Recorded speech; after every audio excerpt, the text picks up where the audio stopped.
मेरा हो मन स्वदेशी, मेरा हो तन स्वदेशी, मर जाऊं तो भी मेरा होवे कफन स्वदेशी।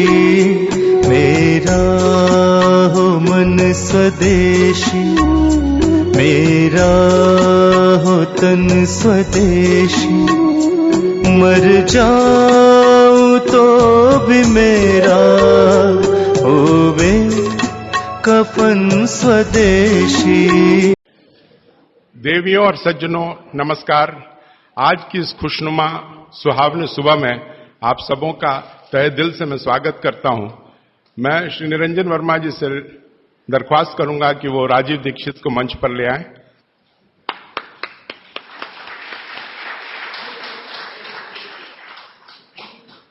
व्याख्यान से पहले मैं प्रभावती जयप्रकाश सेवा केंद्र, जो इस कार्यक्रम के आयोजक हैं, उनका मैं परिचय देना चाहूंगा। यह एक ऐसी संस्था है जो पिछले 25 वर्षों से तमिलनाडु के सुदूर गांवों से आर्थिक रूप से निहायत गरीब और दुर्भाग्य से जो पोलियो ग्रसित भी हैं, ऐसे 200 बच्चों का वहां लालन पालन, पढ़ाई लिखाई, उनकी चिकित्सा, उनका खान पान, उनका कपड़ा, सब कुछ मुहैया कराया जाता है। और यह करीब 35 किलोमीटर दूर यहां से गुड़वांचेरी गांव में स्थित है। आपको जब भी मौका मिले कृपया वहां जाएं और देखें कितना बड़ा मानवीय कार्य वहां हो रहा है। और इस मानवीय कार्य के पीछे जिस हस्ती का सबसे बड़ा हाथ है वो है हमारे देव स्वरूप आदरणीय श्री शोभा कांत जी। मैं उनसे आदर करूंगा, दरख्वास्त करूंगा कि वो मंच पर आएं। अब मैं मुखातिब हो रहा हूं श्री राजीव भाई की ओर। राजीव भाई किसी परिचय के मोहताज नहीं है। पूरा देश उन्हें जानता है कि उनका राष्ट्र चिंतन और जो राष्ट्रीय चेतना की बात वो पिछले 15-20 वर्षों से करते आ रहे हैं, उसने ऐसी जागरूकता फैलाई है जिसके लिए लोग उन्हें हर बार सम्मानित करते हैं। ऐसे राजीव भाई जहां भी राष्ट्रीय चिंतन की बात होगी, जहां भी संस्कृति की बात होगी, हमारी धरोहर की बात होगी, वहां राजीव भाई का नाम शीर्ष पे लिया जाएगा, यह हम सब जानते हैं। और आज वो हमारे बीच में एक दूसरे अवतार के रूप में उपस्थित हुए हैं। वो राष्ट्र धर्म की बात भी करेंगे, लेकिन सबसे ज्यादा बात वो करेंगे हमारे स्वास्थ्य के बारे में, क्योंकि शरीर अगर स्वस्थ रहेगा तो राष्ट्र धर्म और राष्ट्रीय चेतना हम फैला पाएंगे। इसीलिए इन्होंने एक रूप लेके हमारे बीच में वो उपस्थित हुए हैं और वो शरीर की बात करेंगे। यह शरीर जो इस सृष्टि की सबसे बड़ी देन है, इस पृथ्वी पर यह शरीर जो है वो अनमोल है।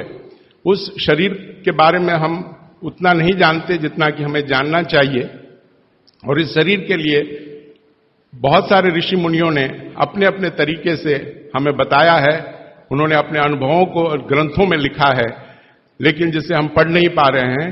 ये राजीव दीक्षित जी ऐसे हैं जिन्होंने अष्टांग संग्रह और अष्टांग हृदय, जो ऋषि वाग्भट ने लिखा था, उस पर पिछले 3 वर्षों से ऐसा शोध किया है, उसमें इतनी गहन अध्ययन किया है और उन्होंने हम लोगों के बीच में उसको लाने की कोशिश की है बहुत ही सरल और सहज तरीके से, कि उन सूत्रों का अगर हम अपने जीवन में, जो कि बहुत ही सरल है, उसे अगर हम अपने जीवन में उतारें तो हम बहुत ज्यादा उम्र तक बिना किसी डॉक्टर या वैद्य के हम लोग जी सकते हैं। तो मैं अब ज्यादा नहीं बताना चाहूंगा और मैं अब ये पूरा मंच इस नए कलेवर के साथ एक नए अवतार के रूप में उपस्थित राजीव दीक्षित को सौंपता हूं। उससे पहले मैं उन्हें सम्मानित करना चाहूंगा। मैं श्री बंसीलाल जी बजाज, जिन्होंने हमें मीडिया के रूप में बहुत अपने पत्रिका में बहुत ज्यादा हम महत्व दिया पिछले 1 महीनों से, मैं चाहूंगा कि वो आए और माला द्वारा उनका स्वागत करें। श्री शोभा कांत जी शॉल ओढ़ाकर उनको सम्मानित करेंगे।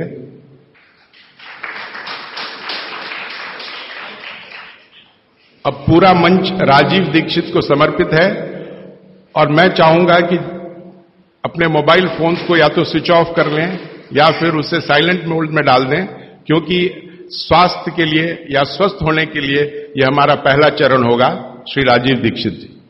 चेन्नई नगर के सभी सम्माननीय नागरिक बंधुओं, माताओं, बहनों, मैं बहुत आभारी हूं आप सभी का, और विशेष रूप से श्री शोभाकांत जी का, प्रदीप भाई का, निरंजन भाई का, मेघानी भाई, इन सब का बहुत आभारी हूं कि इन सब की प्रेरणा से मुझे आपके बीच में एक ऐसे विषय पर बात करने का मौका मिला जिन विषयों पर मैं पहले बात नहीं करता था।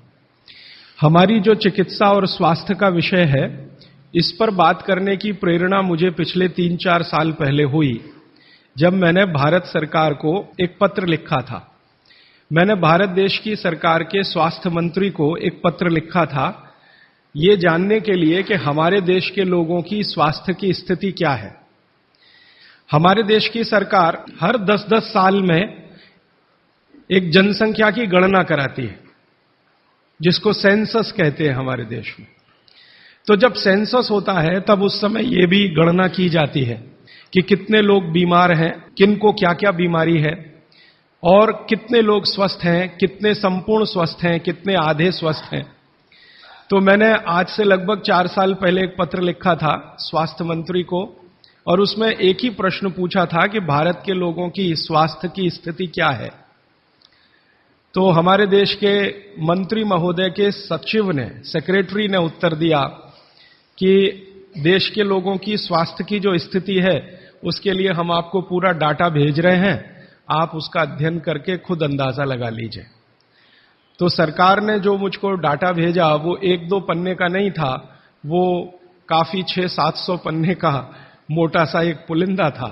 उसमें जो सेंसस की रिपोर्ट थी वो पूरी उन्होंने लिखी थी। वो पढ़कर मुझे बहुत परेशानी हो गई। परेशानी क्या हो गई कि उसमें उन्होंने बताया कि लगभग 112 करोड़ लोग इस देश में रहते हैं, और 112 करोड़ लोगों में स्वस्थ लोगों की संख्या गिनती की 25 से 30 करोड़ है। बस 25 से 30 करोड़ लोग ऐसे हैं इस देश में जिनको स्वस्थ कहा जा सकता है, जिनको किसी तरह का कोई रोग नहीं है, शारीरिक रूप से भी और मानसिक रूप से भी। बाकी जितने भी लोग हैं सभी को कुछ न कुछ तकलीफें हैं। जैसे भारत सरकार के विशेषज्ञों ने यह कहा कि 5 करोड़ लोग इस देश में हैं जिनको डायबिटीज है, मधुमेह है, खराब बीमारी है। दुनिया के ज्यादातर डॉक्टर कहते हैं कि ये जल्दी ठीक नहीं होने वाली बीमारी है, और ये 5 करोड़ लोगों को हो गई है। और विशेषज्ञ ये कहते हैं उस रिपोर्ट में कि अगर यही गति और रफ्तार से डायबिटीज बढ़ती गई तो अगले 2014 तक लगभग 10 से 12 करोड़ लोगों को ये होगी। फिर उस रिपोर्ट में उन्होंने कहा है कि 12 से 13 करोड़ लोग ऐसे हैं जिनको लंग्स इन्फेक्शन की भिन्न भिन्न बीमारियां हैं, जैसे दमा है, अस्थमा है, सांस फूलती है, ब्रोंकियल अस्थमा है, ट्यूबरकुलोसिस है। ऐसे 12-13 करोड़ लोग। फिर वो विशेषज्ञों की रिपोर्ट कहती है कि भारत में लगभग 15-16 करोड़ लोग हैं जिनको घुटनों का दर्द, कमर का दर्द, कंधे का दर्द, हड्डियों का दर्द, जिसको आप संधिवात कहते हैं सरल भाषा में, ये हड्डियों के, जोड़ों के दर्द की बीमारियां हैं। फिर उसी रिपोर्ट में बताया गया है कि 9 से 10 करोड़ लोग हैं जिनको पेट का कुछ न कुछ तकलीफ है, जिनको पित्त की बीमारियों के द्वारा हम लोग अक्सर परिभाषित करते हैं। गैस बनना, एसिडिटी होना, अल्सर होना, पेप्टिक अल्सर होना, हाइपर एसिडिटी होना, वगैरह वगैरह। और ये सब मैं पढ़ता गया, और एक जगह लिखा हुआ था रिपोर्ट में, बहुत परेशान करने वाली बात, कि 20 से 22 करोड़ लोग हैं जिनको आंखों की कुछ न कुछ बीमारी है। या तो कम दिखता है या बिल्कुल नहीं दिखता, रात में नहीं दिखता, दिन में दिखता है तो रंग का अंतर पता नहीं चलता। हम लोग अंग्रेजी में उनको नाइट ब्लाइंडनेस या कलर ब्लाइंडनेस या ग्लूकोमा जैसी बीमारियों से परिभाषित करते हैं। और ये पढ़ते पढ़ते मैं परेशान होता गया। अंत में रिपोर्ट के आखिरी हिस्से में सरकार की तरफ से ये बताया गया था कि ये सब बीमारियां तो हैं और सरकार इनके लिए क्या क्या प्रयास कर रही है। हर साल केंद्र सरकार का बजट है इन बीमारियों को ठीक करने के लिए, वो करीब 96,000 करोड़ रुपए का है, परोक्ष और प्रत्यक्ष दोनों मिलाकर, डायरेक्ट और इनडायरेक्ट। फिर राज्य सरकारों के अलग अलग बजट हैं, उन्होंने बताया कि जैसे तमिलनाडु की राज्य सरकार का बजट 35,000 करोड़ का है, आंध्र प्रदेश की सरकार का बजट 28,000 करोड़ का है। ऐसे अलग अलग राज्यों की सरकारों का बजट है। केंद्र सरकार का बजट और राज्य सरकार का बजट दोनों मिलाकर औसतन मैंने निकाला तो लगभग 1.25 लाख करोड़ रुपए का खर्चा है सरकार की तरफ से। फिर ये पूरी रिपोर्ट पढ़ने के बाद और एक हिस्सा है रिपोर्ट का कि भारत की सरकार कहती है कि विभिन्न बीमारियों का इलाज करने के लिए इस देश में जो डॉक्टरों की संख्या है, जो रजिस्टर्ड हैं, वो 23 लाख हैं। एमबीबीएस, एमडी, एमएस, बीएएमएस माने आयुर्वेद के और प्लस बीएचएमएस होम्योपैथी के, तीनों विधाओं के, होम्योपैथी, आयुर्वेद और एलोपैथी तीनों मिलाकर सरकार कहती है कि 23 लाख डॉक्टर हैं जो रजिस्टर्ड हैं। अब 23 लाख डॉक्टर और लगभग 70 से 75 करोड़ मरीज या बल्कि 80 करोड़ मरीज, तो मैंने हिसाब निकाला कि एक डॉक्टर कितने लोगों का इलाज कर सकता है। अगर ईमानदारी से कोई डॉक्टर सवेरे से शाम तक, सवेरे 7 बजे से शाम 7 बजे तक क्लिनिक में काम करे तो ज्यादा से ज्यादा 50 लोगों को वो देख सकता है। अब 23 लाख डॉक्टर हैं और 50 का उसमें गुणा कर दो तो बीमारों की संख्या और जिनका इलाज हो पा रहा है उनकी संख्या में जमीन आसमान का अंतर है। फिर मैंने एक दूसरा पत्र लिखा और मैंने स्वास्थ्य मंत्री को यह कहा कि ये डॉक्टरों की संख्या तो पर्याप्त नहीं है बीमारों का इलाज करने के लिए। क्या सरकार की ऐसी कोई योजना है कि डॉक्टरों की संख्या बढ़ाई जाए? तो मंत्री के यहां से पत्र आ गया कि भारत की सरकार और राज्य की सरकारों ने अब तक जितने डॉक्टर्स बनाए हैं, इनको बनाने में करीब 10 लाख करोड़ से ज्यादा का खर्च हो चुका है। अगर ये संख्या हम दुगनी करें तो 20 लाख करोड़ रुपए हमें चाहिए। सरकार के पास इतना धन उपलब्ध नहीं है, इसलिए ये व्यवस्था कैसे आगे बढ़ेगी मालूम नहीं। फिर मैंने भारत सरकार को याद दिलाया कि भारत सरकार ने एक अंतर्राष्ट्रीय समझौता किया हुआ है जिसमें कई देश शामिल हैं और वो समझौते का टाइटल है 2014 तक सभी स्वस्थ। भारत में सन 2014 तक सभी को स्वस्थ हो जाना है, ये सरकार का समझौता है। तो 2014 तक कैसे होने वाला है? मुझे नहीं लगता कि कोई होने की संभावना है। और सरकार स्वीकार करती है कि जिस गति से सरकार काम कर रही है, अगर सभी हिंदुस्तानियों को स्वास्थ्य दिया जाए, चिकित्सा दी जाए, तो कम से कम 350 साल लगेंगे। ये कैलकुलेशन मैंने कैसे निकाला? हर साल जितने डॉक्टर इस देश में पढ़कर निकल रहे हैं, एलोपैथी, होम्योपैथी और आयुर्वेद के, और उसमें देश का जो ग्रोथ रेट है 10%, वो जोड़कर हर साल उनकी संख्या बढ़ती जाए तो 350 साल में सभी को चिकित्सा और स्वास्थ्य मिल जाएगा। अब पता नहीं 350 साल में कितने जीवित बचेंगे और कितने यहां से चले जाएंगे। अब मेरी एक जो दुख की बात है मन की, वो ये कि 350 साल में जनसंख्या अगर जो बढ़ रही है उसको जोड़ दिया इसमें, तो किसी को भी स्वास्थ्य कभी भी उपलब्ध नहीं हो सकेगा। जब ये जानकारी मुझे आई तो मैं बहुत परेशान हुआ और मैंने सोचा कि ये तो बड़ी गंभीर स्थिति है। फिलहाल पिछले कुछ वर्षों से मैं स्वामी रामदेव जी के साथ जुड़ा हूं। उनसे जब मैंने इन सब विषयों पर चर्चा की तो वो भी कहते हैं कि बात तो बहुत गंभीर है, सबको स्वास्थ्य मिलना सरकार के बूते का और सरकार के दम पर और चिकित्सा जो चल रही है इस देश में उसके दम पर तो संभव नहीं है, कोई और रास्ता ढूंढना पड़ेगा। अब दूसरा रास्ता ढूंढने के लिए मैंने भारत देश के कई बड़े चिकित्सकों से बात करना शुरू किया, ऐसे वैद्यों से बात करना शुरू किया जो आयुर्वेद के बड़े पंडित माने जाते हैं इस देश में। विशेष रूप से एक वैद्य हैं हार्डीकर, पूना में रहते हैं और उनका भारत में बहुत बड़ा ऊंचा स्थान है। आजकल हिंदुस्तान के आयुर्वेद चिकित्सा के जो विशेषज्ञ हैं वो उनको आधुनिक चरक कहते हैं, इतनी ऊंची स्थिति है उनकी। हार्डीकर जी की उम्र उनकी लगभग 85 वर्ष हो चुकी है।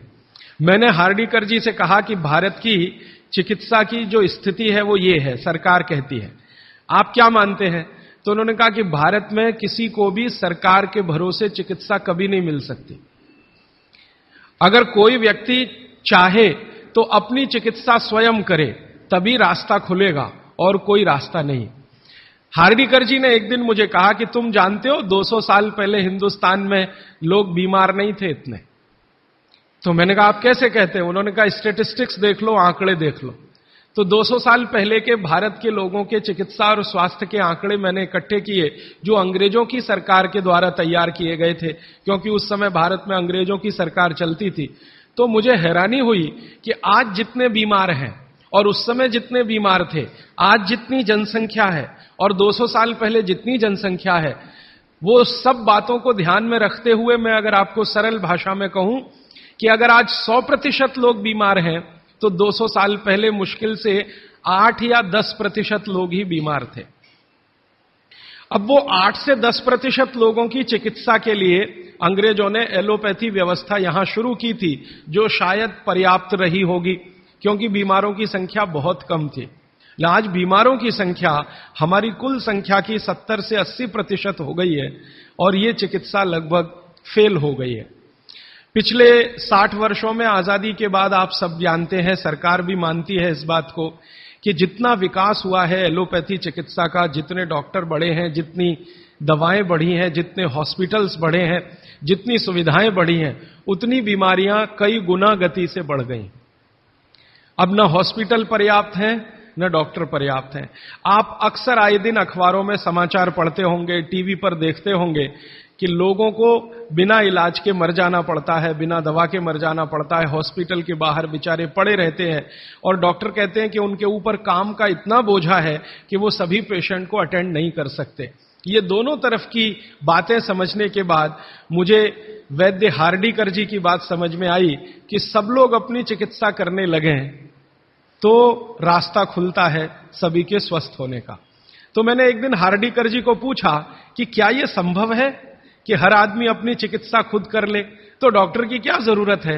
तो उन्होंने कहा है कि डॉक्टर क्या करता है, डॉक्टर क्या करता है, आपसे कुछ बातें पूछेगा, आपको भूख लगती है कि नहीं, प्यास लगती है कि नहीं, नींद आती है कि नहीं, खाना अच्छा लग रहा है कि नहीं, वगैरह वगैरह, और ये सब आप उसको बताएंगे। ये सब बताने के बाद वो अपना कंक्लूजन आपको बताएगा कि आपको फलाना रोग हुआ है या आपको ऐसी तकलीफ हुई है।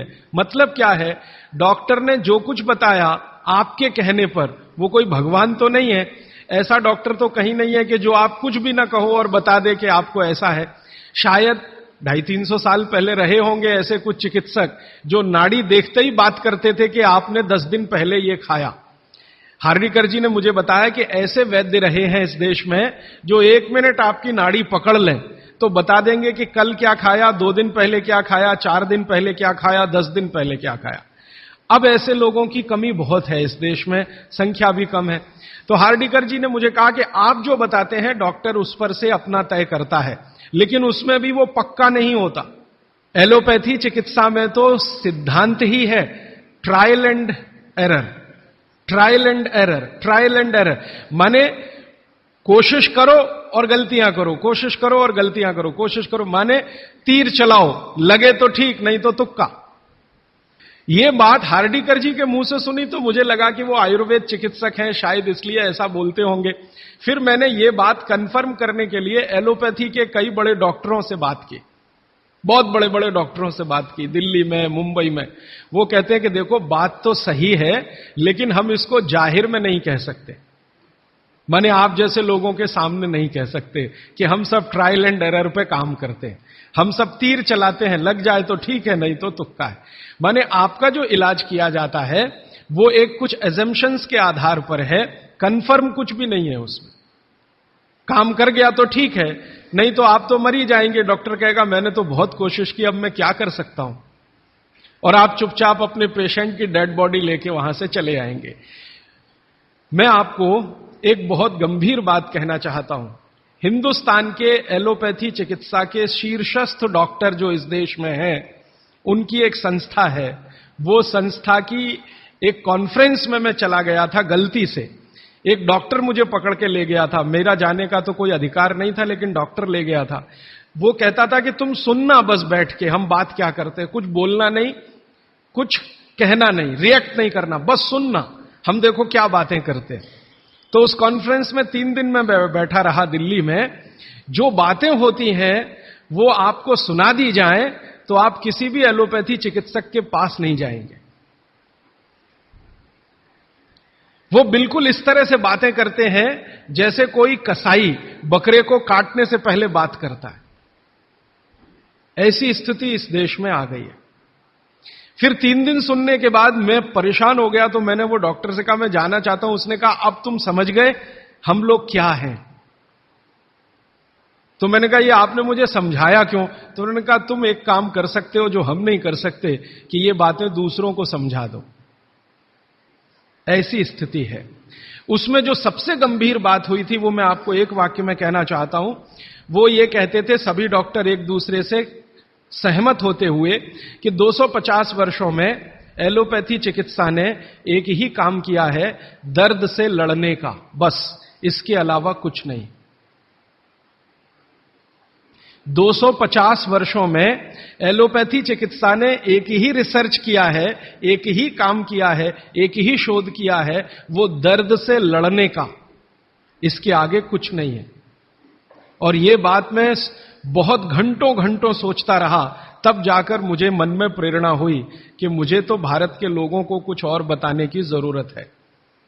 तब मैंने हार्डीकर जी को पूछा कि अब मेरे समझ में आया, आप बताइए क्या करना चाहिए। तो उन्होंने कहा देखो, आयुर्वेद एक ऐसी चिकित्सा पद्धति है जिसमें महान महान लोगों ने, चरक ऋषि, सुश्रुत ऋषि, बागभट्ट ऋषि, निघंटु ऋषि, पाराशर ऋषि, ये सब महान महान लोगों ने एक बात कॉमन कही है, और वो ये कही है कि जो व्यक्ति मरीज होता है वो सबसे अच्छा डॉक्टर हो सकता है।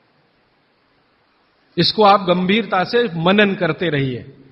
ये बात चरक ने भी कही है, सुश्रुत ने भी कही है, बागभट्ट ने कही है, निघंटु ने कही है, पाराशर ने कही है कि जो रोगी होता है वो सबसे अच्छा डॉक्टर हो सकता है, क्योंकि उसको अपने दुख और तकलीफ का जितनी गहराई से महसूस हो सकता है वो किसी भी डॉक्टर को नहीं होता।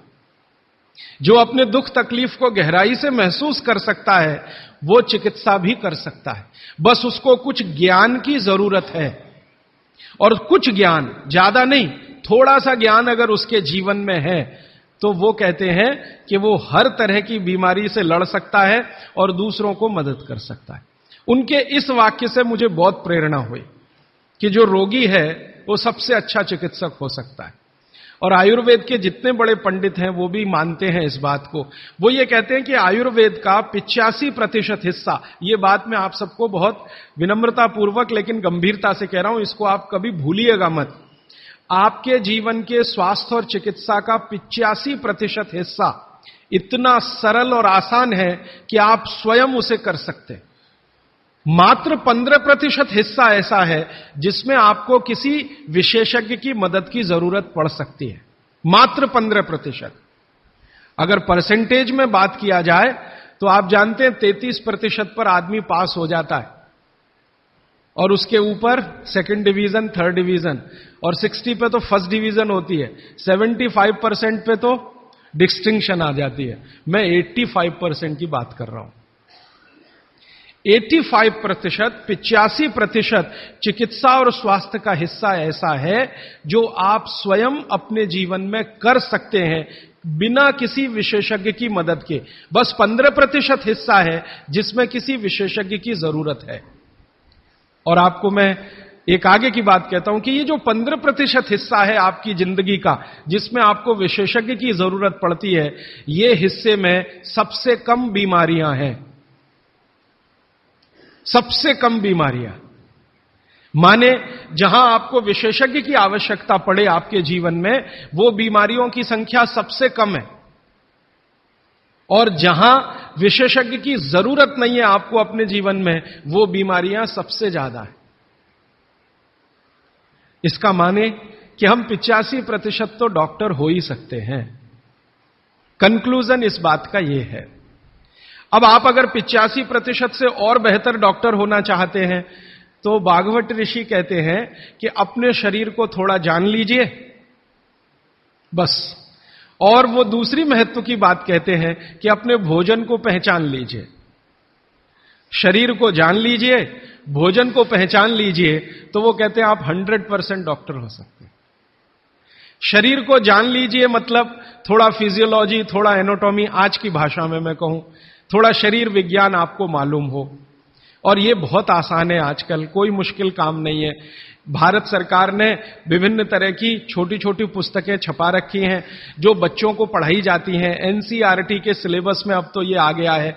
वो किताबें बाजार में उपलब्ध हैं, आप खरीद लाइए और आपको थोड़ा फिजियोलॉजी तो समझ में आ ही जाएगा, थोड़ा बहुत एनाटॉमी समझ में आ जाएगा, शरीर के क्या क्या अंग हैं, अंगों के क्या क्या उपांग हैं, हृदय है तो कहाँ है, लीवर है तो कहाँ है, किडनी है तो कहाँ है, लीवर का किडनी से क्या संबंध है, किडनी का हृदय से क्या संबंध है, आपस के उनके इंटर रिलेशनशिप है। अब तो एक चार्ट आता है कैलेंडर जैसा, मेरी आपको विनती है कि खरीद के एक टांग लीजिए अपने घर में, आपको भी मदद करेगा, आपके बच्चों को भी मदद करेगा। तो ये हिस्सा बहुत आसान है, मुश्किल नहीं है।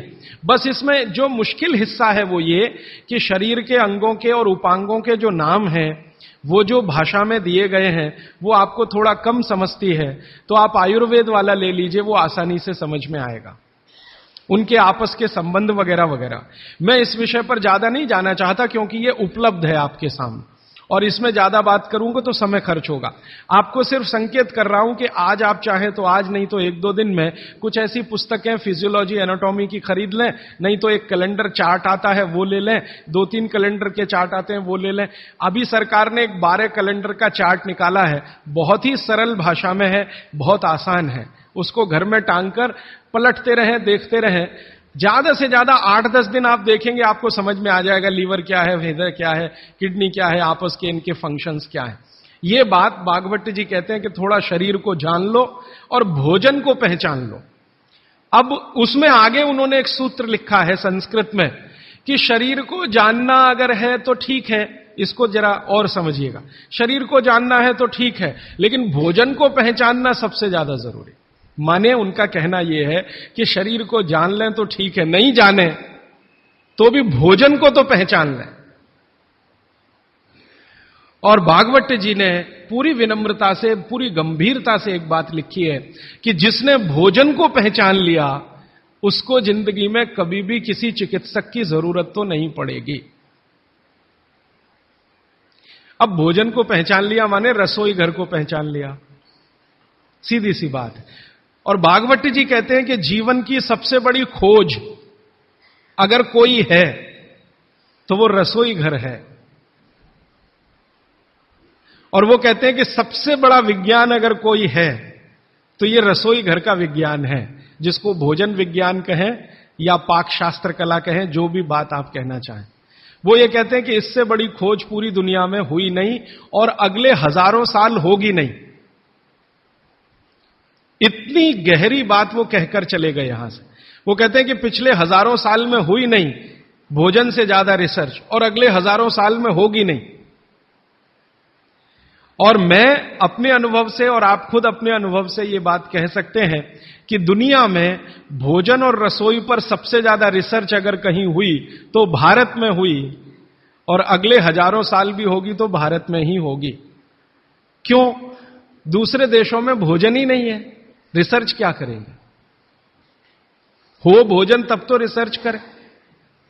आप में से बहुत सारे लोग यूरोप गए होंगे, अमेरिका गए होंगे, आप देखिए भोजन क्या है उनके पास, ले दे के एक पाव रोटी और डबल रोटी। अब वो आलू से खा लो या प्याज से खा लो, प्याज से खा लो कि आलू से खा लो, उसको बीच में काट के प्याज भर लो या प्याज बगल में रख के खा लो। उसको पिज्जा कह दो, बर्गर कह दो, हॉट डॉग कह दो, कोल्ड डॉग कह दो, वो प्रिपरेशन तो एक ही है ना। और वो प्रिपरेशन है मैदे का, मैदे को सड़ाकर बनाया हुआ। इसके अलावा उनके पास कुछ है नहीं जिसको फूड स्टफ कहा जाए, माने सॉलिड भोजन, मुख्य भोजन कहा जाए, वो उनके पास एक ही है, पाव रोटी डबल रोटी। उसको वो मछली से भी खा सकते हैं, गाय के मांस से भी खा सकते हैं, बकरे के मांस से भी खा सकते हैं, या वगैरह वगैरह कहीं से कुछ भीख में मिल गया, दाल चावल वगैरह, तो उसके साथ खा सकते हैं, वो सब भीख में मिला हुआ है, उनके यहां कुछ होता है नहीं। मैं आपको एक छोटी सी जानकारी देना चाहता हूं। एक बार एक विदेशी व्यक्ति से मेरा झगड़ा हो गया, एक जर्मनी का व्यक्ति था, उससे झगड़ा हो गया। झगड़ा कुछ इस बात का था कि भारत महान है कि जर्मनी महान है। ये जर्मनी के लोगों को आप जानते हैं, थोड़ा शॉविनिज्म बहुत है। खराब शब्द है शॉविनिज्म, लेकिन मैं इस्तेमाल कर रहा हूं। वो कहते हैं हम श्रेष्ठ हैं, दुनिया में हमसे बड़ा कोई नहीं, हम सर्वश्रेष्ठ हैं, वगैरह वगैरह। हिटलर भी यही कहता था। तो उसकी महानता की हवा निकालने के लिए मैंने उससे कुछ सवाल कर लिए, तो परेशान हो गया। लेकिन जर्मनी की असलियत सामने आ गई। मैंने उसको पूछा तुम्हारे देश में क्या होता है? गन्ना होता है, गन्ना, शुगर केन? तो उसने कहा नहीं होता। आम होता है? आम नहीं होता। केला होता है? नहीं होता। चीकू होता है? नहीं होता। संतरा होता है? नहीं होता। मौसम्मी होती है? नहीं होती। वो बहुत परेशान हो गया, तो कहने लगा देखिए मिस्टर राजीव दीक्षित, कोई भी मीठी चीज मेरे देश में नहीं होती। अब बात आगे करिए। कोई भी मीठी चीज मेरे देश में नहीं होती। एक वाक्य में उसने खत्म कर दिया। फिर मैंने कहा अच्छा चलो, मीठी चीज नहीं, कड़वी चीज पूछते हैं। मेथी होती है? मेथी? मेथी तो मीठी नहीं है। तो मेथी होती है? उसने कहा नहीं होती। पालक होता है? नहीं होता। चुकंदर होता है? नहीं होता। फिर थोड़ी देर में परेशान हो गया, कहने लगा हरे पत्ते की कोई चीज मेरे देश में नहीं होती। तो मैंने कहा फिर होता क्या है? तो उसने कहा दो ही चीजें हैं, एक तो आलू होता है और एक प्याज होती है। तो आलू को प्याज में मिला के खा लो या प्याज को आलू में मिला के खा लो, और कुछ नहीं होता। फिर मैंने उसको गिनाना शुरू किया कि देखो भारत में क्या क्या होता है, मीठी चीजों में क्या क्या होता है, खट्टी चीजों में क्या क्या होता है, तीखी चीजों में क्या क्या होता है, कसैली या कड़वी चीजें क्या क्या हैं। 6 रस है ना, षड रस की बात कही जाती है।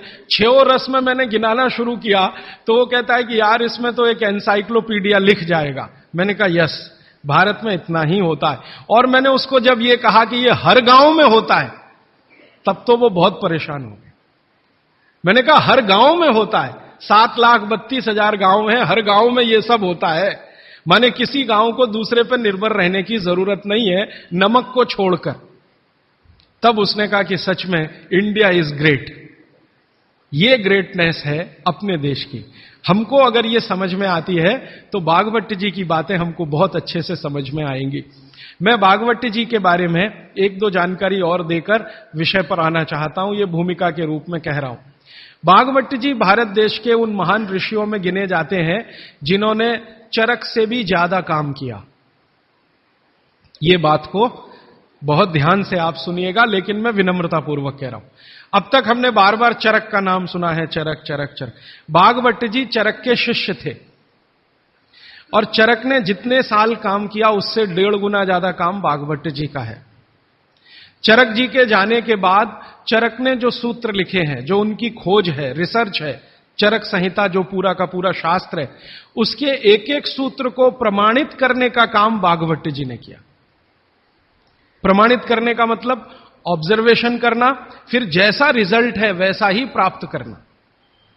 जैसे चरक ऋषि ने कहा ये खाने से ये होता है, मान लो उन्होंने एक स्टेटमेंट कर दिया कि ये वस्तु खाने से ये होता है।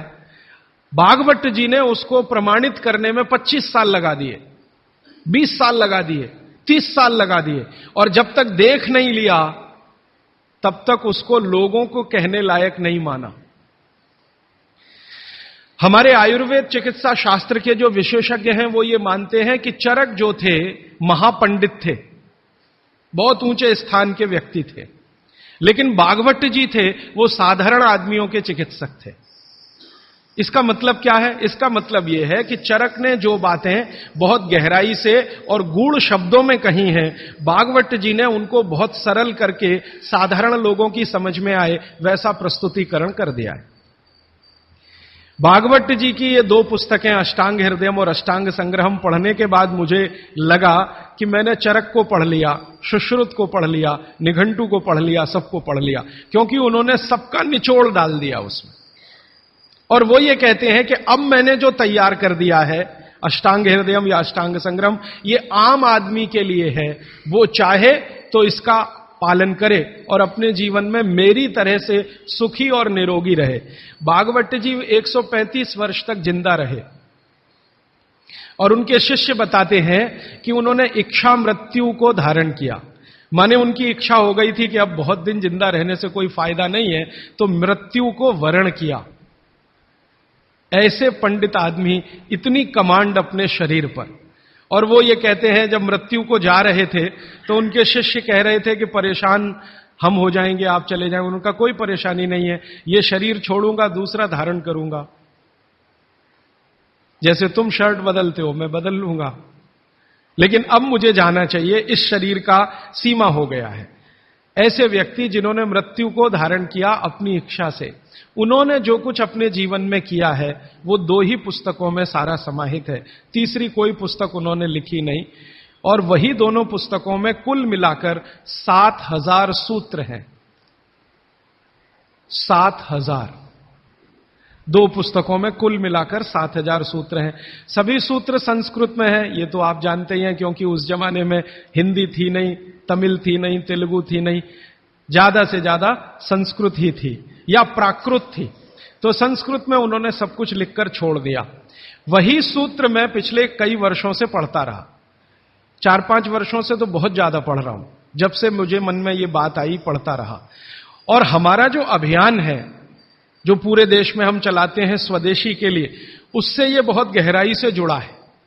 क्योंकि हमारे अभियान में अब तक हम ये बात करते थे ना कि घर में पेप्सी कोला, कोका कोला मत लाओ क्योंकि विदेशी पेय है। फिर मैं ये भी कहता था ये पीने लायक नहीं है, टॉयलेट क्लीनर है। बहुत साल पहले मैं बोल के गया था चेन्नई में। अब सरकार ने भी मान लिया है कि टॉयलेट क्लीनर है, और वैज्ञानिकों ने सिद्ध कर दिया है कि टॉयलेट क्लीनर है। तो ये बातें हम स्वदेशी अभियान में जोड़कर चलते थे। जब मुझे पता चला कि इसी स्वदेशी अभियान का एक बड़ा हिस्सा है, पेप्सी कोका कोला भारत से धन लूटकर अमेरिका ले जा रहा है, ऐसे एलोपैथी चिकित्सा की दवाएं बनाकर कंपनियां उससे भी ज्यादा लूट कर ले जा रहे। एक अमेरिकन कंपनी है, उसका नाम है प्रॉक्टर एंड गैम्बल। उसकी बैलेंस शीट मैंने देखी तो उनका मुनाफे का प्रतिशत 20,000 है, माने 20,000% प्रॉफिट कमा रहे हैं वो भारत में। पेप्सी कोका कोला तो 1000% पे काम कर रहे हैं, प्रॉक्टर एंड गैम्बल 20,000% पे काम कर रहा है। एक अमेरिकन कंपनी है एली लिली, उनका प्रॉफिट परसेंटेज 35,000 है, 35,000% मुनाफा कमा रहे हैं वो भारत में। तो ध्यान में आया कि विदेशी कंपनियां पेप्सी कोका कोला बेचकर जितना धन कमा रही हैं, उससे कई गुना ज्यादा एलोपैथी की दवाएं बेचकर कमा रही हैं। और उस धन को कमाने में भारत के चिकित्सक उनकी थोड़ी मदद कर रहे हैं, क्योंकि वो उन्हीं दवाओं का प्रिस्क्रिप्शन लिख रहे हैं जो ये कंपनियां बेच रही हैं। मैंने बहुत सारे चिकित्सकों से यह पूछने का लगातार प्रयास किया है कि आप इसी कंपनी की दवाएं क्यों लिखते हैं। मान लो एक चिकित्सक है, बहुत पैसे वाला है, प्रॉक्टर एंड गैम्बल की ही दवाएं लिखता है। बंबई में मैंने ये ज्यादा काम किया। और एक है वो एली लिली की ही लिखता है, एक है सेंडोज की ही लिखता है, एक सीबागाइगी की ही लिखता है। तो पता चला कि उनका कमीशन फिक्स है। ये खराब शब्द बोलने के लिए आप मुझे माफ करेंगे, डॉक्टरों का कंपनियों से कमीशन फिक्स है। माने कमीशन जो कंपनी ज्यादा देगी वो उसका प्रिस्क्रिप्शन लिखेंगे। इसका मतलब यह है कि उनको आपकी चिकित्सा से कोई लेना देना नहीं है, उनको अपने कमीशन की चिंता है। और वो कमीशन खाकर ऐसी दवाएं भी लिखेंगे आपको जो जरूरत नहीं है, गैर जरूरी है। अक्सर आपने देखा है कि एक साथ कोई डॉक्टर का प्रिस्क्रिप्शन है, 18-20 गोलियां लिखी हुई हैं, 4 सुबह 4 दोपहर 4 शाम 4 रात गोलियां ऐसे खिलाते हैं जैसे सब्जियां खाएं हम। और वो तो कहते हैं कि सब्जी वब्जी खाओ ही मत, गोलियां ही खाते रहो। हां, विटामिन बी के लिए भी गोली खा लो, विटामिन सी के लिए भी गोली खा लो, विटामिन ए के लिए भी गोली खा लो, और गोली से भी ज्यादा इंजेक्शन लगवा लो। और अब तो उन्होंने पता नहीं क्या क्या सब बना दिया। माने जो प्रकृति हमें दे रही है उसके चक्कर में न फंस के ये गोलियों के चक्कर में फंसो, ताकि कंपनी का माल बिके, ताकि उनका भी कमीशन बढ़े। ये पूरे देश में चल रहा है, कहीं ज्यादा कहीं कम। मैं आपको विनम्रतापूर्वक यह कहने आया कि जिस चिकित्सक को भगवान मानकर आप उसके पास जाते हैं, पैसे भी देते हैं, फीस भी देते हैं, लेकिन वो दवा आपको देता है कमीशन के आधार पर कि ज्यादा कमीशन है तो ये दवा लिखनी है, नहीं तो नहीं लिखनी। और भारत की सरकार बिल्कुल भी फेल हो चुकी है इस कमीशन खोरी को रोकने में। और मेडिकल काउंसिल ऑफ इंडिया के पास ऐसा कोई कार्यक्रम नहीं है कि डॉक्टरों की कमीशन खोरी पर वो कंट्रोल कर सके। जो शपथ लेकर डॉक्टर निकल रहे हैं उसके ठीक उल्टे काम वो अपने जीवन में कर रहे हैं। एक शपथ उनको दिलाई जाती है, वो शपथ लेकर निकलते हैं, उसमें बड़ी बड़ी बातें हैं, लेकिन जीवन ठीक उसका उल्टा है। तो ये सब बातों को ध्यान में रखकर मुझे ऐसा लगा कि भागवत जी की बात जो वो कहते हैं कि 85% जो जीवन की चिकित्सा है वो हर व्यक्ति स्वयं कर सकता है, 15% के हिस्से में विशेषज्ञ की जरूरत है। तो मुझे लगा कि जो 85% है वो तो जानो, और वो जानने के लिए 5-6 साल जो काम किया मैंने, उसमें से कुछ सूत्र मैंने निकाले। भागवत जी के 7000 सूत्र हैं, सभी सूत्रों पे बात करूं तो कम से कम तो महीना सवा महीना लगता है, वो भी रोज 3 घंटे बात करूं तो मैंने कहा और सोचा कि इतना समय किसी के पास भी नहीं है और शायद मेरे पास भी नहीं है, तो इनमें से कुछ सूत्र हैं जो बहुत जरूरी लगते हैं, वो निकालो। तो भारत में जैसे मैंने हार्डीकर जी का नाम लिया, उनकी मैंने मदद ली इसमें, और हार्डीकर जी के बराबर के कई ऐसे वैद्य हैं, उनकी मदद मैंने ली, और मैंने कहा कि आप मुझे बताओ ये सूत्र ये सूत्र ये सूत्र ये सूत्र बहुत ही जरूरी है, बिना इसके आदमी का जीवन ही नहीं चलेगा, ये पहले मुझे बता दो। तो उन्होंने बताना शुरू किया, तो वो 7000 से घट के 3000 तक आए। फिर मैंने कहा ये 3000 में मुझे बताओ, तो 3000 से 1000 पर आए, फिर 500 पर आए, फिर 500 से 50 पर आ गए। और वो 50 के बाद भी उन्होंने कहा अगर तुम ये 50 भी नहीं बता सकते तो ये 15 तो जरूर बता दो। तो मैं तो आपको 50 तो कम से कम बताने ही वाला हूं, क्योंकि अगले 5-6 दिन मेरे पास समय है, लेकिन उन 50 में जो 15 हैं वो सबसे महत्वपूर्ण हैं। भागवत जी खुद मानते हैं, और उनके नीचे के जितने भी विशेषज्ञ हुए हैं पिछले हजारों सालों में, वो भी मानते हैं कि ये सबसे महत्वपूर्ण सूत्र है। उसमें से पहला सूत्र मैं बात शुरू करता हूं। आपके पास अगर कागज पेन हो तो जरूर निकाल लीजिए, नोटबुक है तो बहुत अच्छा होगा, डायरी है तो बहुत ही अच्छा होगा, क्योंकि पता नहीं दोबारा कब कौन व्यक्ति इस विषय पर आपसे बात करने आएगा। और अगर नहीं है कागज पेन कॉपी तो भी चिंता मत करिए, क्योंकि मैंने पिछले कुछ वर्षों में काम करते करते ये सूत्रों को किताब में भी लिख डाला है। मैंने किताब बना दी है, भागवत संहिता जो है, मैंने भागवत जी की अष्टांग हृदयम और अष्टांग संग्रम, इनके सूत्रों को कलेक्ट करके सेलेक्ट करके 3 भाग में एक पुस्तक बनाई है, पार्ट 1, पार्ट 2, पार्ट 3, अष्टांग हृदयम, भाग 1, भाग 2, भाग 3। मूल लेखक भागवत जी हैं, मैंने सिर्फ सिलेक्शन किया है, और सिलेक्शन के साथ आज के हिसाब से उसको थोड़ा विश्लेषित किया है। जैसे मैं एक उदाहरण दूं तो आपको मेरी बात समझ में आए।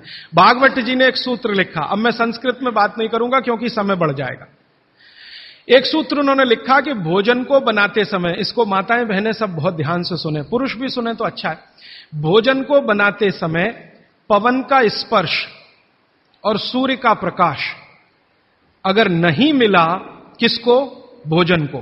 जिस भोजन को आप बना रहे हैं या पका रहे हैं, उसको पकाते समय पवन का स्पर्श और सूर्य का प्रकाश नहीं मिला, वो भोजन कभी नहीं करना।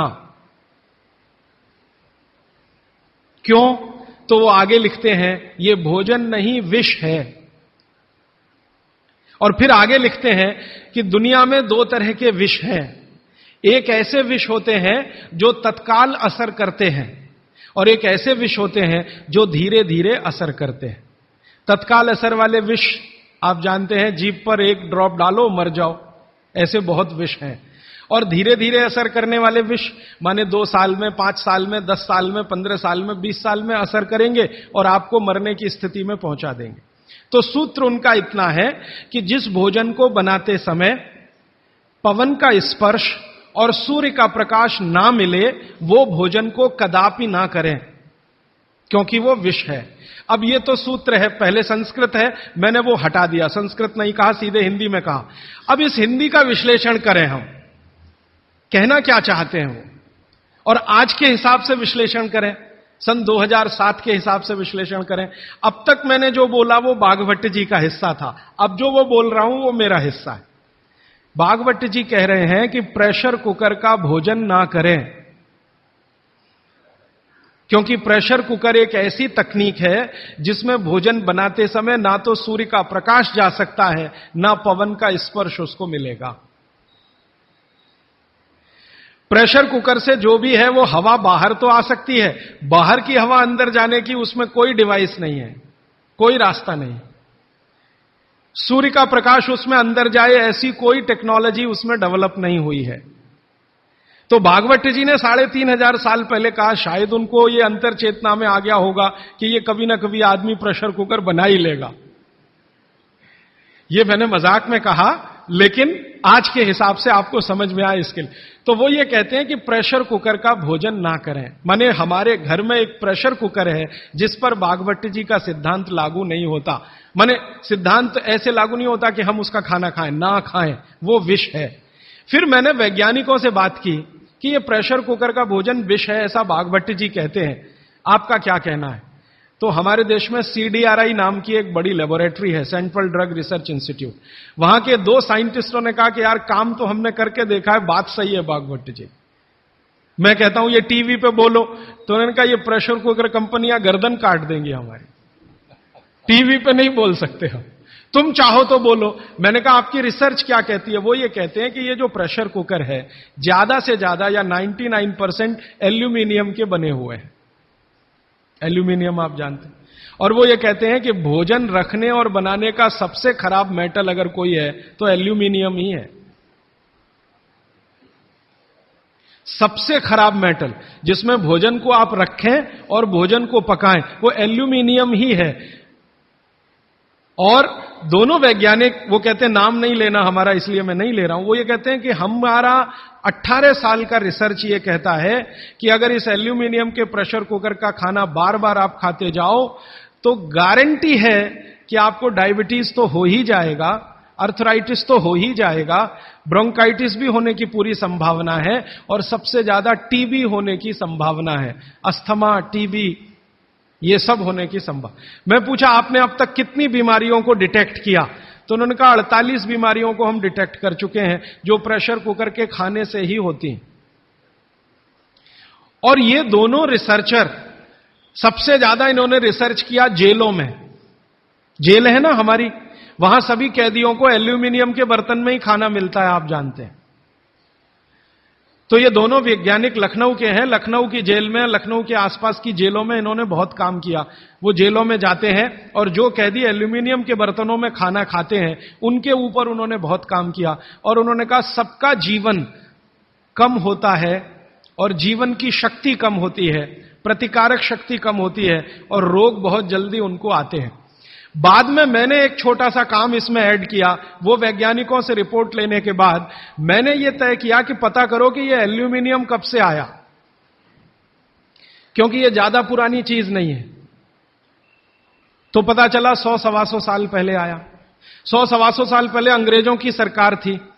अंग्रेजों की सरकार के वैज्ञानिकों ने एल्यूमिनियम को हिंदुस्तान में इंट्रोड्यूस कराया। और आपको सुनकर हैरानी होगी कि अंग्रेजों की सरकार का जो पहला नोटिफिकेशन आया एल्यूमिनियम के बर्तन बनाने का, वो जेल के कैदियों के लिए ही आया। और उनका यह तय हुआ था कि जेल के कैदियों को एल्यूमिनियम के बर्तनों में ही भोजन दिया जाए, क्योंकि ये सब भारत के क्रांतिकारी हैं और अंग्रेजों को इन्हें मारना है। उस जमाने में आप जानते हैं जेल में कोई भी होता था तो वो क्रांतिकारी होता था।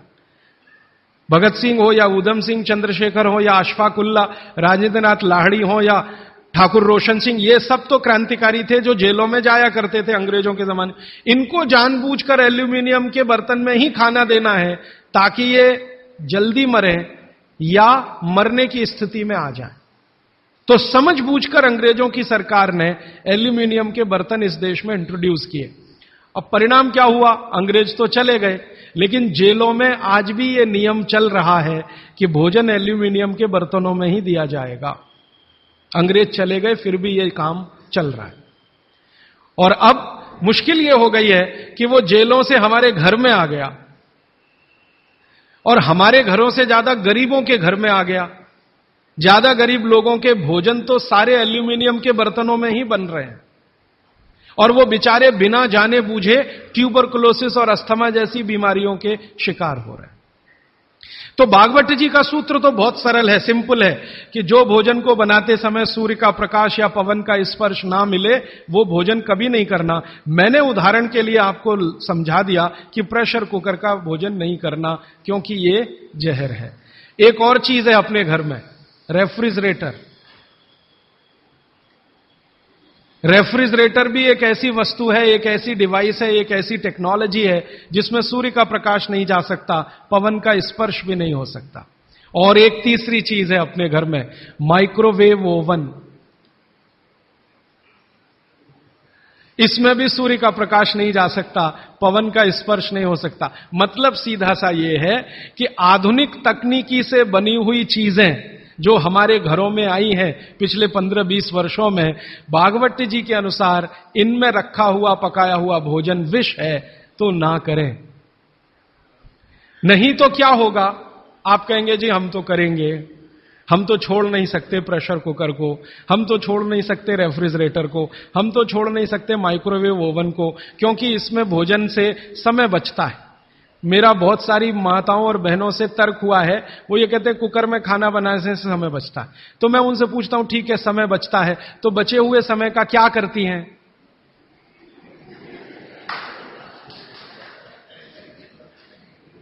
तो ज्यादातर माताओं बहनों का उत्तर है सास भी कभी बहू देखते हैं। इधर प्रेशर कुकर में खाना बना के समय बचा, फिर हमने टीवी के सामने वो समय इन्वेस्ट कर दिया, तो नेट रिजल्ट क्या? और फिर मैं जब उनको समझाता हूं कि ये जो आपने आधा घंटा या 1 घंटा समय बचाया भोजन पकाने में, ये आपका घंटों घंटों हॉस्पिटल में खराब कराएगा। तब 2 घंटे रोज के हिसाब से मान लो बचा लिया, और साल भर में आपने 700-800 घंटे बचा लिए, कल्पना करो। फिर एक दिन हॉस्पिटल में भर्ती हो गए और 2-4 महीने वहां निकल गया, नेट रिजल्ट क्या? वही 0 का 0।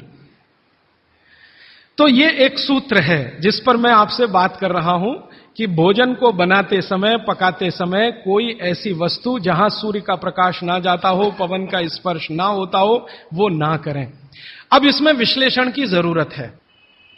भागवत जी तो लिख के चले गए, अब ये क्यों का जवाब हमें ढूंढना है, और इसमें जरूरत हो तो आधुनिक विज्ञान की मदद भी लेनी है। मॉडर्न साइंस ने कुछ लॉजिक डेवलप किए हैं, कुछ ऑब्जर्वेशंस उन्होंने दिए हैं, तो उनकी मदद से ये क्यों ना करें, क्या कारण है, यहां से अब बात मैं शुरू करता हूं। आधुनिक विज्ञान क्या कहता है प्रेशर कुकर के बारे में, ये जाने।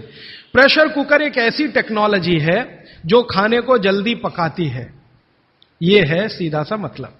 अब खाने को जल्दी पकाने के लिए ये प्रेशर कुकर क्या करता है, जो भोजन आपने उसमें अंदर रखा है पकने के लिए उस पर, और जो पानी डाला है आपने भोजन पकाने के लिए उस पर अतिरिक्त दबाव डालता है। यह है प्रेशर। प्रेशर माने दबाव। तो अतिरिक्त दबाव डालने की टेक्नोलॉजी है प्रेशर कुकर। और यह अतिरिक्त दबाव कहां से आता है? प्रेशर कुकर में आपने दाल डाली, ऊपर से पानी डाला, थोड़ा हल्दी मसाले डालकर बंद करके रख दिया। अब उसमें वो एक सीटी लगा दी, वो सीटी लगाई, यही सबसे खतरनाक चीज है पूरे प्रेशर कुकर के।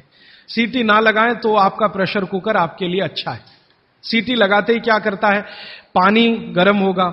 आप जानते हैं पानी गर्म होने से वाष्पीकरण शुरू होता है, वेपराइजेशन शुरू होता है। तो पानी की वाष्प प्रेशर कुकर में चारों तरफ इकट्ठी हुई, वो वाष्प जो है ना, वो दबाव डालती है। किस पर? दाल पर, चावल पर, सब्जी पर। यह दबाव डाल के होता क्या है, दाल, एक कल्पना करिए, अरहर की दाल, थोड़ी देर के लिए कल्पना, अरहर की दाल के छोटे छोटे टुकड़े, एक दाल को तोड़कर 2 टुकड़े, जिसको द्विदल कहते हैं। जैन समाज के लोग तुरंत समझ में आ जाएंगे, द्विदल।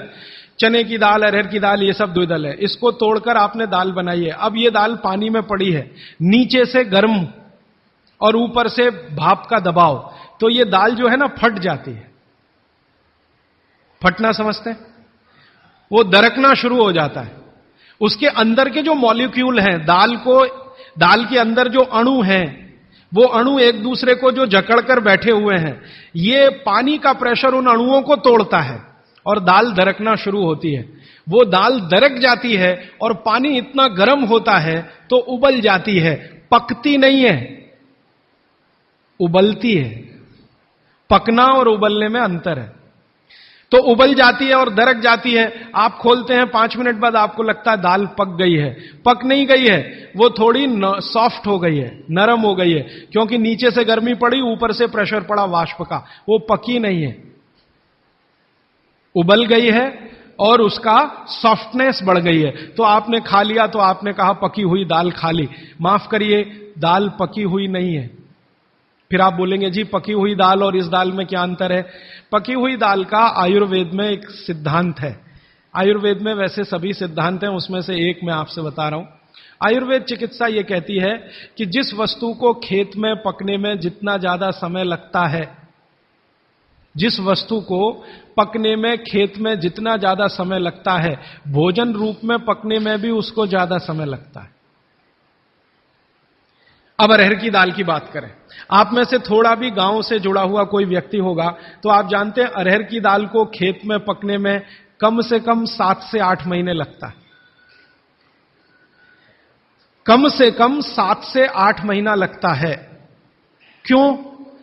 अरहर की दाल में जो कुछ भी है, जिसको आप न्यूट्रिएंट के रूप में जानते हैं, माइक्रो न्यूट्रिएंट के रूप में जानते हैं, सूक्ष्म पोषक तत्व के रूप में जानते हैं, वो मिट्टी से दाल तक आने में सबसे ज्यादा समय लगता है।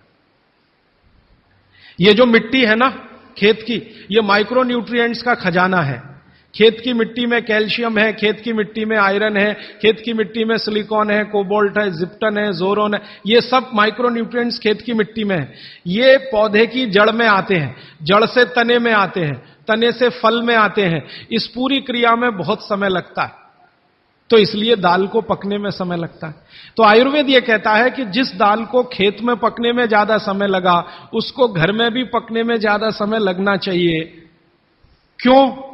ये जो माइक्रो न्यूट्रिएंट्स धीरे धीरे एब्जॉर्ब हुए हैं दाल में, खींच कर आए हैं दाल में, इनको डिसॉल्व होने में भी धीरे धीरे ही समय लगेगा। आप दाल क्यों खाना चाहते हैं? आप दाल खाना चाहते हैं प्रोटीन के लिए। प्रोटीन कहां से आएगा? ये जो माइक्रो न्यूट्रिएंट्स का कलेक्शन दाल में इकट्ठा है, इनके टूट जाने पर, बिखर जाने पर, तो वो बिखरने और टूटने में उसको देरी लगने वाली है, क्योंकि आने में देरी लगी है। यह प्रकृति का सिद्धांत है, आयुर्वेद का नहीं कहना चाहिए, प्रकृति का सिद्धांत है। बच्चे को पेट के अंदर गर्भाशय में विकसित होने में समय लगता है। दुनिया में हर चीज को विकसित होने में समय लगता है, जल्दी कुछ नहीं होता। इसलिए दाल भी जल्दी नहीं पकती, बच्चा भी जल्दी नहीं होता। सभी चीजों में यह है, प्रकृति का नियम है। और प्रकृति का दूसरा नियम है कि जिन चीजों को पकने में, बड़ा होने में ज्यादा समय लगा है, उनको डिसॉल्व होने में भी ज्यादा समय लगेगा। और दाल जब डिसॉल्व होगी तब उसके प्रोटीन्स आपको मिलेंगे भोजन में। इसीलिए आप दाल खा रहे हैं, ताकि आपको प्रोटीन की कमी पूरी हो। कुछ विटामिन्स आपको चाहिए, कुछ प्रोटीन्स आपको चाहिए, कुछ और दूसरे अंश आपको चाहिए। तो आयुर्वेद का नियम बिल्कुल सीधा है कि दाल ज्यादा देर में पकी है तो घर में भी ज्यादा देर में पके। अब मेरे समझ में आया कि हमारे पुराने लोग जो बुजुर्ग थे वो कितने बड़े वैज्ञानिक थे। मैं एक बार जगन्नाथपुरी गया था, आप भी गए होंगे। तो वहां भगवान का प्रसाद बनाते हैं तो प्रेशर कुकर में नहीं बनाते, आप जानते हैं। हालांकि वो चाहें तो प्रेशर कुकर रख सकते हैं, क्योंकि जगन्नाथपुरी के मंदिर के पास करोड़ों रुपए की संपत्ति है। तो मैंने मंदिर के महंत को पूछा कि ये भगवान का प्रसाद, माने वहां दाल और चावल मिलता है प्रसाद के रूप में, वो मिट्टी की हांडी में क्यों बनाते हैं? आप में से जो भी गए हैं जगन्नाथपुरी, आप जानते हैं वो मिट्टी की हांडी में दाल मिलती है और मिट्टी की हांडी में चावल मिलता है, या खिचड़ी मिलती है, जो भी मिलता है प्रसाद के रूप में। तो मैंने महंत को पूछा कि आप ये मिट्टी की हांडी में ही क्यों बनाते हैं? तो उसने एक ही वाक्य कहा, मिट्टी पवित्र होती है। तो ठीक है, पवित्र होती है, ये हम सब जानते हैं।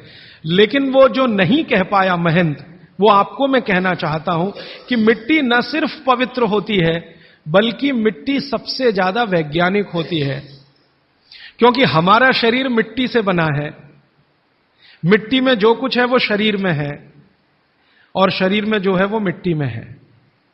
हम जब मरते हैं ना और शरीर को जला देते हैं तो 20 ग्राम मिट्टी में बदल जाता है पूरा शरीर। 70 किलो का शरीर, 80 किलो का शरीर मात्र 20 ग्राम मिट्टी में बदल जाता है, जिसको राख कहते हैं। और इस राख का मैंने विश्लेषण करवाया एक लेबोरेटरी में, तो उसमें कैल्शियम निकलता है, फास्फोरस निकलता है, आयरन निकलता है, जिंक निकलता है, सल्फर निकलता है, 18 माइक्रो न्यूट्रिएंट्स निकलते हैं मरे हुए आदमी की राख में। ये सब वही माइक्रो न्यूट्रिएंट्स हैं जो मिट्टी में है। इन्हीं 18 माइक्रो न्यूट्रिएंट से मिट्टी बनी है, यही 18 माइक्रो न्यूट्रिएंट शरीर में है जो मिट्टी में बदल जाता है। तो महंत का कहना कि मिट्टी पवित्र है, वो बहुत वैज्ञानिक स्टेटमेंट है। बस इतना ही है कि वो उसको एक्सप्लेन नहीं कर सकता। एक्सप्लेन क्यों नहीं कर सकता? आधुनिक विज्ञान उसने नहीं पढ़ा या उसको मालूम नहीं है, लेकिन आधुनिक विज्ञान का रिजल्ट मालूम है, पवित्रता। रिजल्ट उसे मालूम है, विश्लेषण नहीं मालूम। वो हमारे जैसे मूर्खों को मालूम है। मैं अपने को उस महंत की तुलना में मूर्ख मानता हूं। क्यों?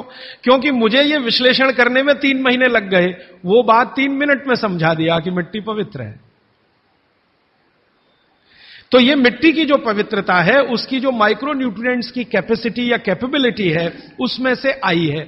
तो मिट्टी में दाल आई है, दाल आपने पकाई है, तो वो महंत कहता है कि मिट्टी पवित्र है, इसलिए हम मिट्टी के बर्तन में ही दाल पकाते हैं, भगवान को पवित्र चीज ही देते हैं, अपवित्र चीज भगवान को नहीं दे सकते। अच्छा, मैं वो दाल ले आया और भुवनेश्वर लेके गया, पुरी से भुवनेश्वर। भुवनेश्वर में CSIR का एक लेबोरेटरी है, council of science and industrial research का लेबोरेटरी है, जिसको रीजनल रिसर्च लेबोरेटरी कहते हैं। तो वहां ले गया, कुछ वैज्ञानिकों से कहा ये दाल है, उन्होंने कहा हाँ ये पुरी की दाल है। मैंने कहा इसका विश्लेषण करना है, इस दाल में क्या है। तो उन्होंने कहा यार ये तो बड़ा मुश्किल काम है, 6-8 महीने लगेगा। मैंने कहा ठीक है, फिर भी। तो उन्होंने कहा हमारे पास पूरे इंस्ट्रूमेंट नहीं है, हमारे पास जो जो चाहिए वो नहीं है, आप दिल्ली ले जाओ तो बेहतर है। तो मैंने कहा दिल्ली ले गया तो खराब तो नहीं होगी? उन्होंने कहा नहीं होगी, क्योंकि ये मिट्टी में बनी है। तो पहली बार मुझे समझ में आया मिट्टी में बनी है तो खराब नहीं होगी। तो मैं ले गया दिल्ली तक, सच में ले गया। और भुवनेश्वर से दिल्ली पहुंचने में आप जानते हैं करीब करीब 36 घंटे से ज्यादा लगता है। दिल्ली में दिया, कुछ वैज्ञानिकों ने उस पर काम किया और उनका जो रिजल्ट है, जो रिसर्च है, जो रिपोर्ट है, वो ये है कि इस दाल में एक भी माइक्रो न्यूट्रिएंट कम नहीं हुआ पकाने के बाद भी। इस दाल में एक भी माइक्रो न्यूट्रिएंट कम नहीं हुआ पकाने के बाद भी। फिर मैंने उन्हीं वैज्ञानिकों को कहा कि भैया प्रेशर कुकर की दाल का भी जरा देख लो। तो उन्होंने कहा ठीक है, वो भी देख लेते हैं। तो प्रेशर कुकर की दाल को जब उन्होंने रिसर्च करके देखा तो उन्होंने कहा इसमें माइक्रो न्यूट्रिएंट्स बहुत ही कम हैं। मैं पूछा परसेंटेज वाइज बता दो, तो उन्होंने कहा अगर अरहर की दाल को मिट्टी की हांडी में पकाओ और 100% माइक्रो न्यूट्रिएंट्स हैं, तो कुकर में पकाने में 13% ही बचते हैं, 87% नष्ट हो गए। मैं पूछा कैसे नष्ट हुए? तो उन्होंने कहा ये जो प्रेशर पड़ा है ऊपर से और इसने दाल को पकने नहीं दिया, तोड़ दिया, मॉलिक्यूल्स टूट गए हैं, तो दाल तो बिखर गई है, पकी नहीं है, बिखर गई है, सॉफ्ट हो गई है। तो खाने में हमको ऐसा लग रहा है कि ये पका हुआ खा रहे हैं, लेकिन वास्तव में वो नहीं है। पके हुए से मतलब ये होता है कि जो माइक्रो न्यूट्रिएंट्स आपको कच्चे रूप में शरीर को उपयोग नहीं आते, उनको आप उपयोगी बना लें, इसको पका हुआ कहते हैं आयुर्वेद में। जो सूक्ष्म पोषक तत्व कच्ची अरहर की दाल खाने में शरीर को उपयोगी नहीं आएंगे, वो उपयोगी आने लायक बनाएं, उसको पका हुआ कहा जाता है या कहेंगे।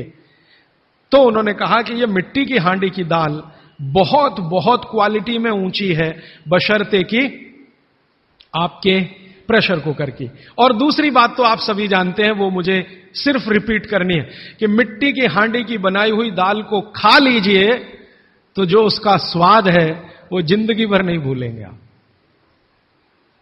इसका मतलब क्या है?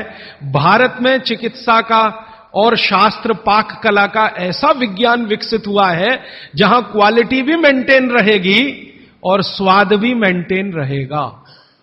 तो मिट्टी की हांडी में बनाई हुई दाल को खाएं तो स्वाद बहुत अच्छा है और शरीर की पोषकता उसकी इतनी जबरदस्त है कि दाल का सही खाने का मतलब उसमें है। तब मैंने गांव गांव घूमता रहता हूं तो पूछना शुरू किया, तो बोलते हैं लोग कि ज्यादा नहीं, 30-40 साल पहले सब घर में मिट्टी की हांडी की दाल थी। मेरी दादी को पूछा तो दादी कहती है कि हम तो जिंदगी भर मिट्टी की दाल ही खाते रहे। तब मेरे समझ में आया कि मेरी दादी को डायबिटीज क्यों नहीं हुआ। तब मुझे समझ में आया उसको घुटने का दर्द क्यों नहीं हुआ। तब मुझे समझ में आया उसके 3200 दांत मरने के दिन तक सुरक्षित थे, क्योंकि हमने उसका अंतिम संस्कार किया। अगले दिन जब राखी लेने गए तो सारे दांत उसके 32 के 32 निकले। तब मेरे समझ में आया कि 94 साल की उम्र तक मरते समय चश्मा क्यों नहीं लगा उसकी आंखों पे, और जीवन के आखिरी दिन तक अपने कपड़े खुद अपने हाथ से धोते हुए मरी थी। ये कारण है कि शरीर को आवश्यक माइक्रो न्यूट्रिएंट्स की पूर्ति अगर नियमित रूप से होती रहे तो आपका शरीर ज्यादा दिनों तक बिना किसी दूसरे की मदद के काम करता है। तो माइक्रो न्यूट्रिएंट्स पूरा सप्लाई मिला दाल में, जो खाई थी उसने मिट्टी की हांडी में पका पका के, और न सिर्फ दाल पकाती थी वो मिट्टी की हांडी में, बल्कि दूध भी मिट्टी की हांडी में पकाती थी, घी भी मिट्टी की हांडी से ही निकालती थी, दही का मट्ठा भी मिट्टी की हांडी में ही बनता था। अब मेरे समझ में आया कि हजारों साल से मिट्टी के बर्तन क्यों इस देश में आए, हम भी एल्यूमिनियम बना सकते थे।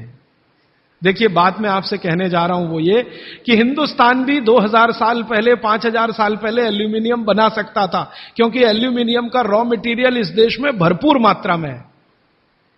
बॉक्साइट, हिंदुस्तान में बॉक्साइट के खजाने भरे पड़े हैं। कर्नाटक बहुत बड़ा भंडार, तमिलनाडु, आंध्र प्रदेश बॉक्साइट के बड़े भंडार हैं। हम भी बना सकते थे, अगर बॉक्साइट है तो एल्यूमिनियम बनाना कोई मुश्किल काम नहीं है, लेकिन हमने नहीं बनाया क्योंकि उसकी जरूरत नहीं थी। हमको जरूरत थी मिट्टी की हांडी की, इसलिए हमने मिट्टी की हांडी बनाई और उसी पर सारे रिसर्च और एक्सपेरिमेंट किए। इसलिए कुम्हारों की एक पूरी की पूरी जमात इस देश में खड़ी की गई कि तुमको भैया मिट्टी के ही बर्तन बनाने हैं। माने तुमसे बड़ा वैज्ञानिक कौन? अब ये कुम्हार जो इतने बड़े वैज्ञानिक हैं इस देश के, जो मिट्टी के बर्तन बनाकर हजारों साल से दे रहे हैं हमारे स्वास्थ्य की रक्षा करने के लिए, हमने उनको नीची जाति बना दिया। हम कैसे मूर्ख लोग! वो नीचे कहां है जरा बताइए। अगर प्रेशर कुकर की कंपनी जो बना रही है प्रेशर कुकर वो ऊंचा आदमी है, तो ये कुम्हार नीचा कैसे हो गया? ये ऊंचा नीचा हमने डाल दिया इस देश में, इसी ने देश का सत्यानाश कर दिया।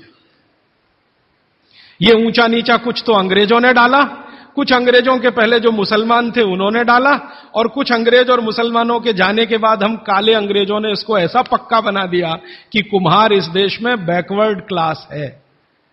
जो सबसे बड़ा वैज्ञानिक काम कर रहा है मिट्टी के बर्तन बना बनाकर आपके माइक्रो न्यूट्रिएंट्स को, आपके सूक्ष्म पोषक तत्वों को कम नहीं होने देने के लिए मिट्टी का सिलेक्शन करता है। वो आपको मालूम है, हर एक मिट्टी से बर्तन नहीं बनते। एक खास तरह की मिट्टी है वही बर्तन बनाने में काम आती है, और एक खास तरह की मिट्टी है जो हांडी बनाती है, दूसरे खास तरह की मिट्टी इसमें कुल्हड़ बनता है, तीसरे खास तरह की मिट्टी में कुछ और बनता है। ये मिट्टी को पहचानना कि इसमें कैल्शियम ज्यादा, इसमें मैग्नीशियम ज्यादा, इसलिए हांडी इससे बनाओ, और इसमें कैल्शियम मैग्नीशियम कम है इसलिए इसका कुल्हड़ बनाओ, ये तो बहुत बहुत बारीक और विज्ञान का काम है। ये सब कुम्हार कर रहे हैं, हजारों साल से कर रहे हैं, बिना किसी यूनिवर्सिटी में पढ़े हुए कर रहे हैं। तो हमें तो वंदन करना चाहिए, उनके सामने नतमस्तक होना चाहिए। कितने महान लोग हैं। दुर्भाग्य से सरकार की कैटेगरी में वो बैकवर्ड क्लास में आते हैं। तो ये जो मिट्टी के बर्तन की बात हुई, वो मिट्टी के बर्तन की बात इसलिए कि माइक्रो न्यूट्रिएंट्स का सब कुछ सामान्य रहता है। इसलिए हमारे यहां एल्यूमिनियम के बर्तन या दूसरे मेटल के बर्तन का चलन कम है। भगवान के लिए तो बनाते नहीं, धातुओं के बर्तन में खाना नहीं बनता, सभी मंदिरों में भोजन और प्रसाद ज्यादातर मिट्टी के। तो आप भी कर लीजिए ये काम, प्रेशर कुकर निकालिए, मिट्टी की हांडी ले आइए। तो आप कहेंगे जी दाल देर में पकेगी, सिद्धांत ही वही है दाल का, तो जो देर में खेत में पकी है वो देर में घर में भी पकेगी। तो आप बोलेंगे फिर टाइम मैनेजमेंट कैसे होगा? मैं आपको सरल बता देता हूं, दाल को हांडी में रख के चढ़ा दीजिए, बाकी सब काम करते रहिए, घंटे डेढ़ घंटे में पक जाएगी, उतार लीजिए, फिर खा लीजिए। घंटे डेढ़ घंटे में आपके झाड़ू पोछा, दूसरे बर्तन साफ करना, कपड़े साफ करना, या जो भी काम करना है, पढ़ना लिखना, बच्चों को पढ़ाना, वो करते रहिए, वो दाल पकती रहेगी। ये है भागवत जी का सूत्र कि ऐसा भोजन नहीं करना जो बनाते समय, पकाते समय सूर्य के प्रकाश से वंचित हो और पवन के स्पर्श से वंचित हो। यह तभी संभव है जब आप खुले बर्तन में खाना बनाएं तो पवन भी अंदर आए और सूर्य का प्रकाश की किरणें भी अंदर आए खुले बर्तन में। और वो खुला बर्तन सबसे अच्छा मिट्टी का हांडी। आप कहें जी मिट्टी की हांडी के बाद अगर कोई चीज है तो हमारे यहां एक मेटल बनता है जिसको आप लोग कहते हैं एलॉय है, कांसा। कांसा आपने सुना है, शायद देखा भी हो कहीं किसी के घर में। तो दूसरा सबसे अच्छा माना जाता है कांसा, तीसरा सबसे अच्छा माना जाता है पीतल। अब ये कांसे और पीतल में भी हमने काम कर लिया कि अरहर की दाल को कांसे के बर्तन में पकाएं तो उसके सिर्फ 3% माइक्रोन्यूट्रिएंट कम होते हैं, 97% मेंटेन रहते हैं। पीतल के भगोने में पकाएं तो 7% कम होते हैं, 93% बचे रहते हैं। लेकिन प्रेशर कुकर में बनाएं तो सिर्फ 7% बचते हैं, बाकी खत्म होते हैं। अब आप तय कर लीजिए, आपको लाइफ में क्वालिटी चाहिए तो आपको मिट्टी की हांडी की तरफ ही जाना पड़ेगा। क्वालिटी ऑफ लाइफ की अगर बात आप करेंगे, माने जो खा रहे हैं वो पूरे शरीर में पोषकता दे, ये लाइफ की क्वालिटी की बात आप करेंगे तो मिट्टी की हांडी की तरफ ही जाना पड़ेगा। माने भारत की तरफ वापस लौटना पड़ेगा, इंडिया से। अभी हम हैं इंडिया में, जो बनाया अंग्रेजों ने या बना दिया अमरीकियों ने, इस इंडिया से निकल के भारत की यात्रा करनी पड़ेगी। और मैंने पिछले 1-2 वर्षों में ये बातें गांव-गांव में कहना शुरू किया है, तो इसका परिणाम पता है क्या, कि कुम्हारों की इज्जत बढ़ गई है गांव में। गांव वाले समझते हैं कि ये तो कोई बड़ा काम कर रहे हैं हमारे लिए। और मैं मानता हूं कि मेरे व्याख्यान की अगर कोई सार्थकता है तो वो ये कि कुम्हारों की इज्जत इतनी बढ़ जाए कि वो पंडितों के बराबर आ जाएं, क्योंकि वो किसी से नीचे नहीं है, क्योंकि वो किसी से छोटे नहीं है। भले वो मिट्टी के बर्तन बना रहे हैं, बहुत वैज्ञानिक काम वो कर रहे हैं। और मजे की बात कि वो हांडी बना के आपको 20-25 रुपए में ही दे रहे हैं, प्रेशर कुकर तो 250-300 रुपए का है।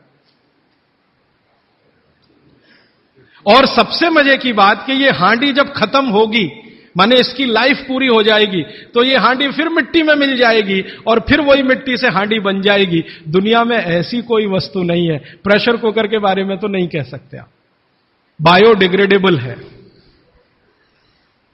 तो आप कोशिश करें अपने घर में थोड़ा परिवर्तन करें। अब मैं आखिरी बात जो आज की कह रहा हूं वो ये, मैंने पिछले 2 वर्षों में मैं होम्योपैथी की भी चिकित्सा करता हूं, तो बहुत सारे पेशेंट मुझे फोन करते हैं, राजीव भाई ये। तो मैंने कुछ पेशेंट को खास कर कहा कि देखो भैया, आपको मैं कोई दवा नहीं दूंगा। तो कहने लगे फिर बीमारी कैसे ठीक होगी? मैंने कहा एक ही काम करो, मिट्टी की दाल खाना शुरू करो, मिट्टी की हांडी में रखी हुई दाल खाना शुरू करो। चावल खाना है तो मिट्टी की हांडी का। कहने लगे राजीव भाई कौन करेगा ये सब? मैंने कहा आपकी बीवी करेगी या आप करोगे? अगर जिंदगी चाहिए तो झक मार के आप करोगे, नहीं तो अमेरिका जाओ, कनाडा जाओ, जर्मनी जाओ, लाखों रुपए खर्च करो, फिर भी झक मार के वापस आओ, डॉक्टर कहेगा इलाज नहीं। तो आप देख लो, तो जो गंभीर मरीज है वो आप जानते हैं वो कुछ भी करेंगे जो आप कहें। तो मेरे पास कुछ डायबिटीज के क्रोनिक पेशेंट हैं, बहुत क्रोनिक, जिनका यूनिट, शुगर यूनिट 480 के ऊपर है। ऐसे 100 से ज्यादा पेशेंट, कुछ गुजरात में है, कुछ राजस्थान में और कुछ बंबई में। मैंने उनको कहा ध्यान से मिट्टी का बर्तन ले आओ और शुरू करो। अब बर्तन लाने में तकलीफ हुई तो कुम्हार को ढूंढना पड़ा, तो लेकिन मिल गया। वो 8 से 9 महीना हो गया नियमित रूप से मिट्टी की दाल और मिट्टी का चावल, माने हांडी की दाल और हांडी का चावल, हांडी की खिचड़ी नियमित रूप से खा रहे हैं। और अब तो उन्होंने मिट्टी का तवा भी ले आया अपने घर में रोटी बनाने के लिए। बाजरे की रोटी बहुत अच्छी बनती है इस मिट्टी के तवे पे, तो रोटी भी उसी की खा रहे हैं। 8 महीने के बाद सबका शुगर टेस्ट किया है तो 480 यूनिट वाला अभी 180 यूनिट पे है, बिना किसी मेडिसिन के, बिना किसी इंजेक्शन के, बिना किसी टॉनिक के। और होम्योपैथी की कोई दवा नहीं दी मैंने उनको।